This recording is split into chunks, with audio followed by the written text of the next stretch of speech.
20-р зууны хөгжлийг дагаж өрнийн боловсролд хамрагдах уу? 21-р зууны шинжлэлийг эхлүүлж Чингис хаанаас суралцах уу?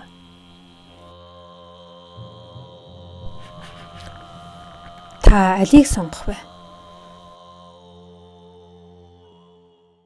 Өнгөрөх 20-р зуун өмнөх 19 зууны түүхийг бүхэлд нь өөртөө багтаасан байсан гэдэг. Эндээс үцхэд 21-р зуунч хүн төрөлхтний шинэ үеийг бүхэлд нь өөртөө багтааж болно. Хэрвээ тийм бол шинэ үеийн хөгжил 20-р зууныхаас технологийн хувьд эрс ялгарах ёстой. 20-р зуунд хөгжил морин хөсгөөр л эхэлсэн. Ердөө ганцхан зууны дотор хүндрэлтэн морин хөсгөн мотор дунаагаар сэлж, онгоц цоор нисч, сансрын хөлгөөр аялан саранд хүрч интернет зохион бүтээсэн. Тэгвэл үүнийг 1000 дахин үржүүлсэнтэй тэнцвүүц хэмжээний тийм гайхамшиг 21-р зуунд хүндрэлтний хүлээж авч болно.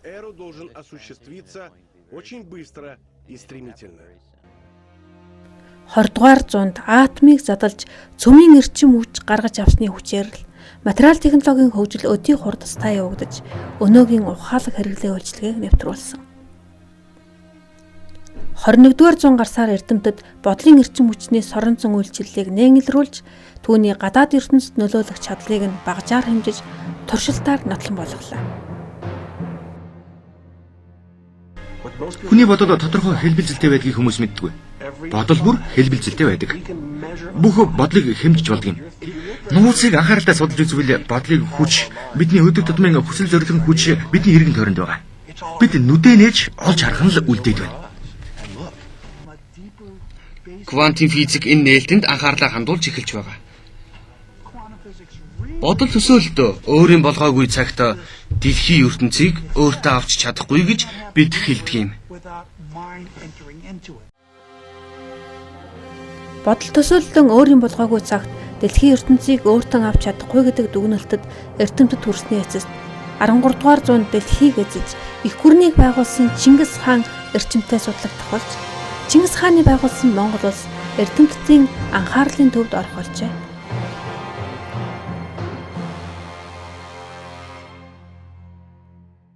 Монголчуудыг ингээд сүүлийн үед магтаад байна.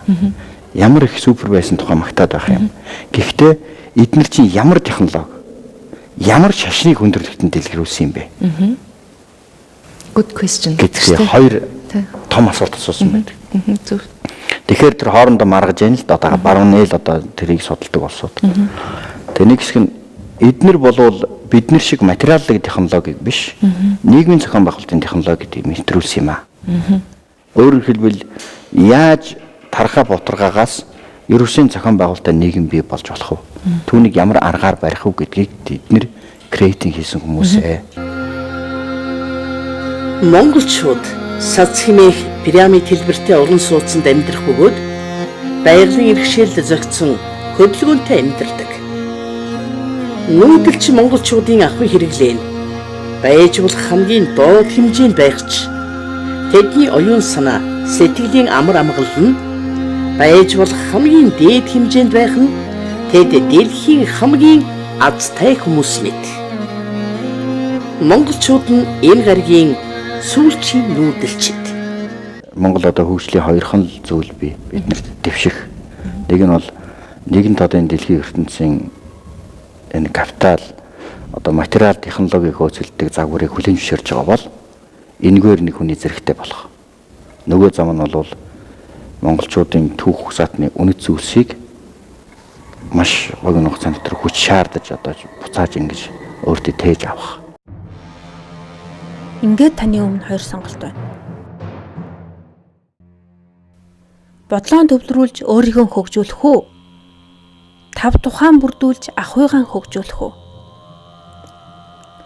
Би сэтгэл оюуны хөгжлөөр ертөнцийг байлдан дагуулах уу?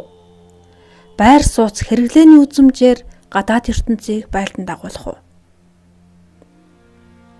Өөрийн хүчээр эзэмшсэн эд хав, сууцал, эрдэм чадлаараа үнэлэгдэн эрхэмсэг орших уу?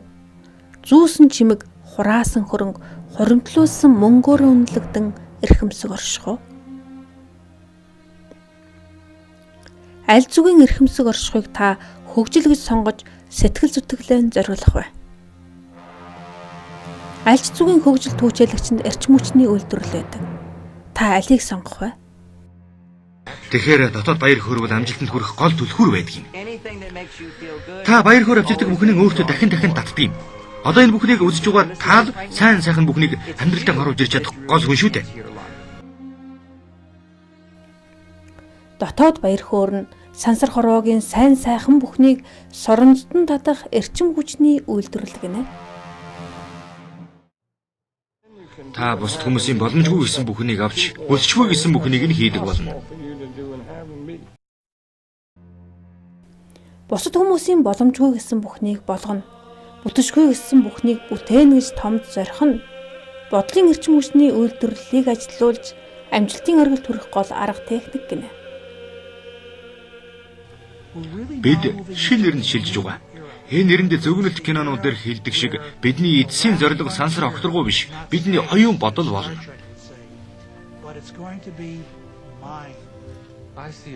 Надад ирээдүйн хязгааргүй их боломж, хязгааргүй чадвар харагдаж байна.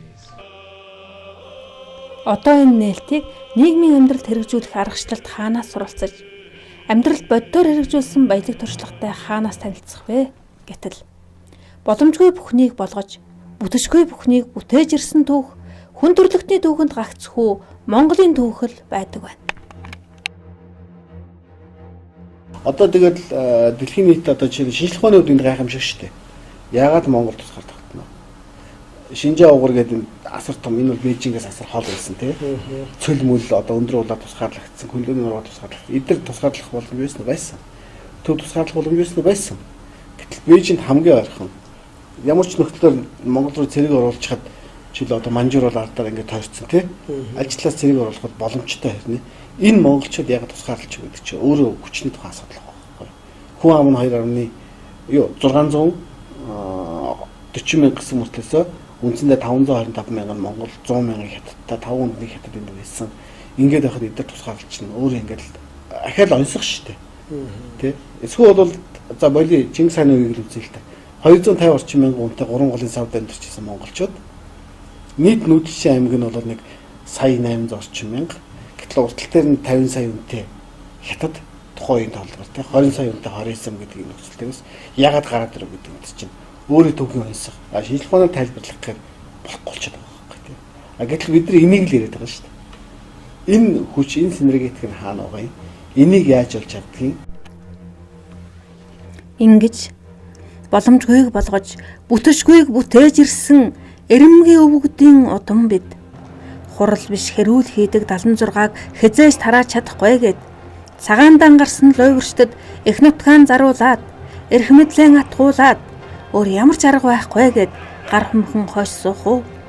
Эсвэл дайчин өвгдийнхөө ширийг хатааж даварсан 75-ыг байх ёстой байранд нь буулгах уу? Алийг сонгох нь таны мэд хэрэг. Миний хувьд дайчин өвгдийнхөө ширийг хатааж даварсан 75-ыг байх ёстой байранд нь буулгахаар зориг шолоодсон. Даян дэлхийд энхийг тогтоохоор хэтийг төлөвлөсөн. Хэрвээ хүмүүстэй юм бүхэн хангалттай байдаг, боолчлол, өөр зээл, үйлдвэрлэл, худалдаагүй нийгэмд амьдарсан бол огт өөрөөр бие авч явах байсан. Та бүхнийг хөлсөө туслуулан байж талхаа олж идэх ёстой гэж хүмүүжүүлсэн. Энэ нь хүмүүсийг алж байна. Хүмүүсийг өдөр тутмын хүнд хүчээр ажил хийснээр бүдүүлэг болгодог байдлаас чөлөөлөх хэрэгтэй. Ямар ч хууль байхгүй болно, мөн тодорхой мэргэжил байхгүй болно, тэдгээрийн хэрэгцээ байхгүй болно. Жишээлбэл биржийн брокер, банкны эзэд, рекламны ажилтнууд гэх мэт тэд үрд мөнх байхгүй болно. Тэгвэл тэр юм чинь байхгүй байсан, хэнд ч захирагддаггүй, хэнд ч хэнийг захирдаггүй, тэр хэрэгчлөө, тэр элбэг хангалуун амьдрал одоо бид нар тимийг л болон байгуулах хэрэгтэй. Өөртөө үзээгүй ч тэзэж тийм үзээгүй ч тий. Гэхдээ ирээдүйг тийм байх хэрэгтэй гэдэг юм. Энэ төсөөллийг бий болгож бид нар энэний төлөө ажиллана гэж штэ. Тэр нь монголчууд бид нарт байсан штэ тий. Тэгэхээр зэрэг энэний гой тодтогч яриад тэрнтэйгээ холбохлоор чин зэрэг ийм л юм байна штэ гэдэг юм. Бид нарыг өнөөдөр монголчууд хинж тоохгүй хамаагүй. Хамгийн гол нь бид нар юм чансаатай л байх хэрэгтэй байхгүй юу? Тэгэл чансаатай юм гэдэг чинь чансаатай юм байдаг байхгүй юу? Дэлхийн шууд энэ л байсан юм байна штэ. Ингээд л үзэнгүүтээ ингэх юм гарах хэрэгтэй байхгүй юу бид тэрээс. Тийм учраас дэлхийн тэр эрэлтийг гаргаад тэгээ та тэр юм хийдгээрээ хийжлээ. Хийх тусмал чансааж штэ тий. Тэгэхээр зэрэг өнөөдөр дэлхийн эрэлттэй байна. Өө тийм байна. Монголчууд өөрсдөөсөө ичгээр тий. Тэгээ тэр хоёрыг холбоод ингээ яачлаарсан зэрэг чанартай юм болохоос аргагүй юм болно. Тийм учраас хоёулаа л юм өргөжлүүлэх гэсэн байна. Та юу ч үгүй байж болно. Юу ч үгүй ямар ч арга замгүй ч гэсэн таны зам чинь гарч ирнэ. Ингэж бодоод үзтээ. Шүн дунд машин явж байна. Урд талын гэрэл ойрын 3-аас 5 метрийг л гэрэлтүүлж байгаа. Ийм байдлаар та Калифорниас Нью-Йорк хүрнэ.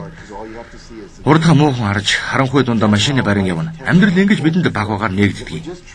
Ингэж явсны дараа дараагийн 3 метрийг нэ. Дараагийн 3 метрийг ч бас нэ гэж та итгэж чадвал таны амьдрал нэгсээр л байх болно. Энд таны үнэхээр хүсэж байгаа зүйл чинь хүргэнэ. Шин сэтгэлээс хүссэн зүйл рүү чинь. Итгэлдэг хүрх анхны алхмаа хий. Та шатыг бүхлээр нь харах шаардлагагүй. Анхны алхмаа л хийж. Мартин Лютер Кинг. Энэ 5 дахь гэдэг юм чинь л бид нарыг алж идэг юм байна те. 5 дахьгүй бид нар хэн биш доромжлогддог, юу ч басамжлагддаг хамаагүй те. Тэр бүгдийг бид нар туулж байж, гаталж байж те. Доромжлуулж, гутаагдаж, ингэж бүр няслуулж, дэвсүүлж байж те. Тэрний ард нь гарч иж хүн өрөө жинхнээсээ хөгжин тийм үү. Энэ юмыг хүсээд зориод тогтохгүй энэ юмар нөхдүүдэд уриалаа те. Энэ уриалга ингээд Facebook хөрч ингээд юугаад явчихж штэ. Шэрлэгдэд ингээд өрөөд явчихна. Your comfort zone is your enemy. One of the biggest ironies I can think of is when you live life trying to stay comfortable, life will send you more and more discomfort. It's true, life will send you more and more problems. Life will keep throwing rocks at you. Life will keep handing you resistance, struggles, issues. And because people are so concerned about staying comfortable instead of growing and reaching higher, because people don't want to address their limitations and move beyond them, they keep struggling. Тэгэхээр зэрэг тэр юм чинь хэн дэсэн монголчууд бид нарт талаас шүү дээ тий. Тэгэхээр зэрэг монголчууд бид нар ийм байсан ингэж гэдгийг гаргаад тэрнтэй холбоод тэгээд ингээд юм маань ингээд чансаажаад чансааждаад хийгдчихлээ гэж бодож байгаа байхгүй. Тэгэхээр таныг тэр талыг таны хувьд ингэж тэрнтэй холбох тийм гаргаад хоёулаа ер нь хийн хөнгүү эрвэхтэр ингээд шиг хамтдаа нэг тийм нэгдмэл цаанаасаа нэгдмэл яриагаар ингээд сүр сүлдт нь уудмагаад уучим сүр сүлднийт нь энд тэнцгийг хөхрөгчийн цаана хүр гэвэс хүр түгэ цайрагчийн цаана гар гэвэс гар тугай захгүй хөх тэнгэрийн дор захирэгдэн яв тугай.